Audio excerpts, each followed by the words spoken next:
سمین حاکم علی زرداری ایک عام سے زمیندار تھے اور ذوالفقار علی بھٹو کے قریبی ساتھیوں میں ان کا شمار ہوتا تھا۔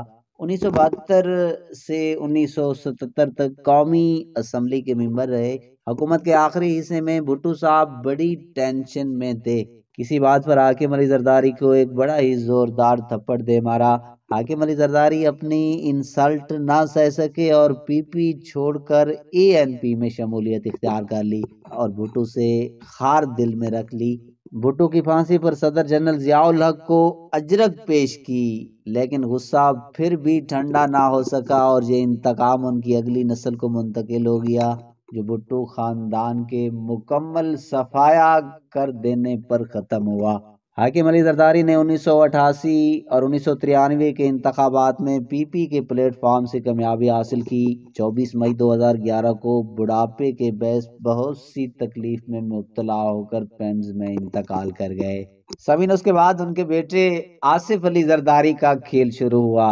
1985 میں غیر جماعتی انتخابات ہوئے تو زرداری نے نواب شاہ سے صوبائی اسمبلی کے لیے کاغذات نامزدگی جمع کروائے، لیکن اخراجات کے لیے مناسب رقم دستیاب نہ ہونے پر واپس لے لیے۔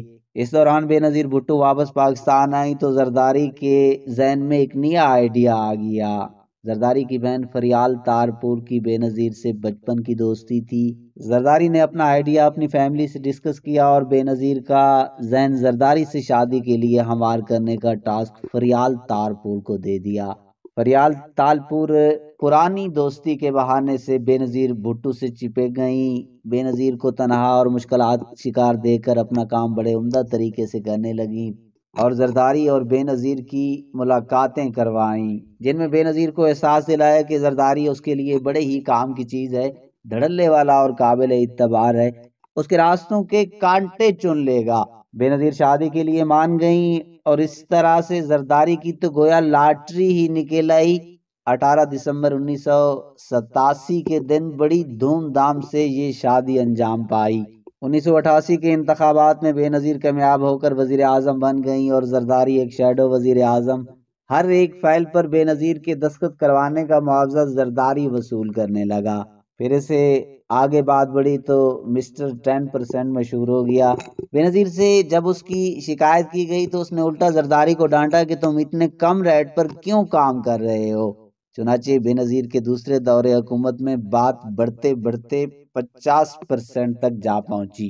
1990 برطانوی تاجر مرتضیٰ بخاری کی ٹانگ سے بم باندھ کر زبردستی اس کے بینک اکاؤنٹ میں موجود $8 لاکھ نکوار کر ہتھیا لیے، جس پر بہت شور شرابہ مچ گیا تو کرپشن کے الزام میں غلام اسحاق خان نے بے نظیر حکومت کو برطرف کر کے آصف زرداری اور بے نظیر کے خلاف 19 ریفرنس فائل کر دیے، لیکن بروقت کوئی فیصلہ نہ ہونے سے 1990 کے انتخابات میں یہ دونوں میاں بیوی دوبارہ منتخب ہو جانے میں کامیاب رہے۔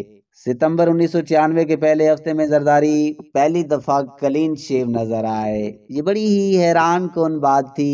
وقفان حال نے بتایا کہ مسٹر زرداری حکومتی طاقت کے سامنے میر مرتضیٰ بھٹو کے ہاں جا گھسے اور ان سے لیبیا کے صدر کرنل معمر قذافی کے پاکستان کے ایٹمی پروگرام کے لیے دیا گیا بلینک چیک مانگا۔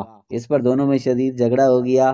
میر مرتضیٰ بھٹو نے اپنے گارڈ سے زرداری کو خوب اچھی طرح پٹوایا، جوتے مروائے اور گندے ناپاک پانی سے اس کی آدھی مونچھ بھی مونڈ دی۔